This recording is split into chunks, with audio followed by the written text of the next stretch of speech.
Introduction to Classical Tibetan, Lesson 2-2, Connective Particles. We will begin our study of Tibetan particles with the connective particles. These indicate the genitive case and serve to indicate different types of relationships between nominal groups, adjectives, and pronouns. They can be thought of as connective particles because they are usually placed between two words or phrases, serving to connect them to each other. There are 5 connective particles: ki, gi, I, and yi. Just as in the case of chik, shik, and shik, which, remember, depend on the suffix of the syllable that comes before, each of the 5 connective particles serve the same function within a sentence, but they change based on the suffix of the preceding syllable. After da, ba, and sa, the particle is spelled kayata ka kiku ki. After ga and nga, it is spelled ga kiku ki. And after na, ma, ra, and la, the particle is spelled gayata gya kiku ki. After an achung suffix or no suffix at all, the particle can be either I or yi. The akiku I particle is attached to the end of a syllable that comes before it, while yakiku yi is a syllable of its own, just like the previous 3. The difference between I and yi can be arbitrary, but it sometimes serves a purpose. In Tibetan poetry, for example, verses are usually made up of 4 lines, each with an identical number of syllables. When authors need to save room for an extra syllable in a line, they can use I as the connective particle. On the other hand, if they need to fill up space, they can use yi.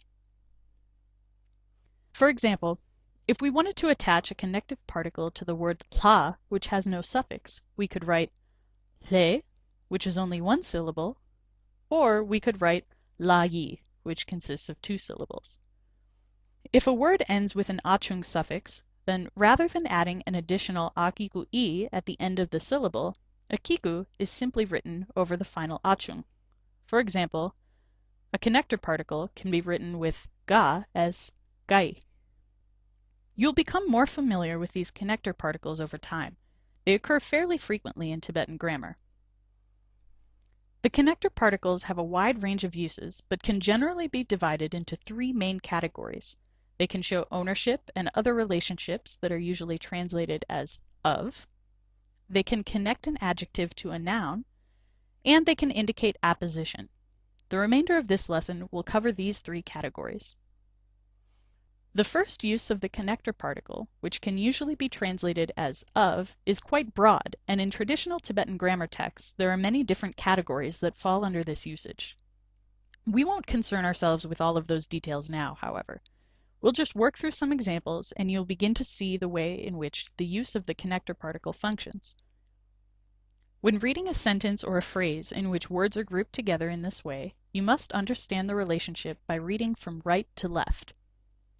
For example, if we use a connector particle to connect the words timuk, ignorance, and gyu, cause, we would write timuk gi gyu. Remember, we write ga kiku gi here because the last syllable in timuk ends with a ga suffix. This means the cause of ignorance. We start with the rightmost word gyu and read from right to left. Cause of ignorance. Let's look at another one. Chu tamche, all dharmas. Tongpanyi, emptiness. When we put them together with the connector particle ki, because tamche ends with a da suffix, this reads Chu tamche ki tongpanyi, emptiness of all dharmas. Again, we read words or nominal groups from right to left. Emptiness of all dharmas. How about Bugimi, people of Tibet? The connector particle can link longer phrases together as well. Gompa karpu lama dang lobma. Here we have 2 nominal groups, Gompa karpu, white monastery, and Lama dang lobma, guru and student. We also have the connector particle. So reading from right to left, we can say, the guru and students of the White Monastery. Notice that sometimes you can supply the word the or make words plural without those things being indicated in the Tibetan itself. Elements such as these simply get inferred from context. Sometimes you may encounter multiple connector particles within a sentence. You always read from right to left, however. Building on this example, we could say, Gompa karpo lama tang lopme nyingje. Now we have three nominal groups. Gompa karpo, lama tang lopma, and nyingje, compassion. There are two connector particles linking these three elements together. Translating from right to left, we say, the compassion of the guru and students of the White Monastery. Notice that once you can identify nominal groups, it becomes much easier to build a longer phrase together. The connector particle can also be used to form possessive pronouns. For example, Kongi Dewa means his happiness, literally, the happiness of him. How about Lame Lokma Mangpo, the guru's many students? Again, literally, reading from right to left, many students of the guru. Sometimes, when translating connector particles, you will find that a proposition other than of makes more sense in English. Sometimes words like in, at, or for just sound better. A good practice is to first translate the connector particle in these instances as of, and then change the English translation if it helps to clarify the meaning.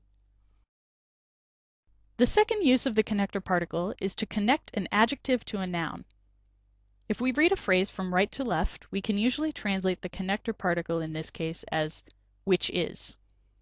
For example, we could say Ngempe mi. Remember that Ngempa means bad or evil, and mi means person.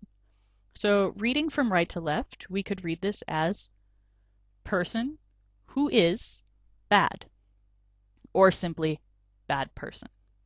Another example, Sapmu Tempa, teaching which is profound, or simply profound teaching. Remember that in Lesson 1, we learned that an adjective usually comes after the noun it modifies.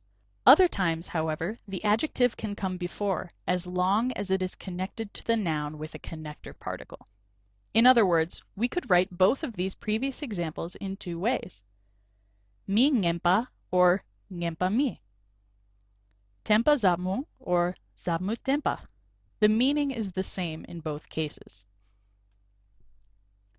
The third way in which the connector particles can be used is in apposition. Apposition is a situation in which two or more nominal groups are describing the same thing. In English, we can sometimes translate this use of the connector particle as that is. For example, Tekcho ki dorje tekpa. Here we have Tekcho, supreme vehicle, connected to Dorje tekpa, Vajrayana. We could translate this as the supreme vehicle, that is, Vajrayana. Of course, in some contexts, we could simply connect the two words with a comma in English, saying the supreme vehicle, Vajrayana. Another example, Nangchu ki dutsi. This means the inner offering, that is, nectar.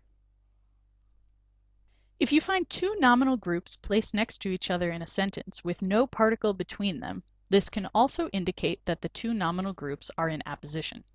For example, Nangchu dutsi has the same meaning as the previous example, Nangchu ki dutsi. We've just covered a lot of information, but if you review pages 16 through 21 of your reading and work through all of the examples provided there, you should be able to get the hang of connective particles. A few points to keep in mind. The connective particles can be grouped into three broad categories: showing relationships that can generally be translated as of, connecting an adjective to a noun, sometimes translated as which is, and nouns in apposition. Connector particles can connect individual words or entire nominal groups. Sometimes connective particles are omitted altogether.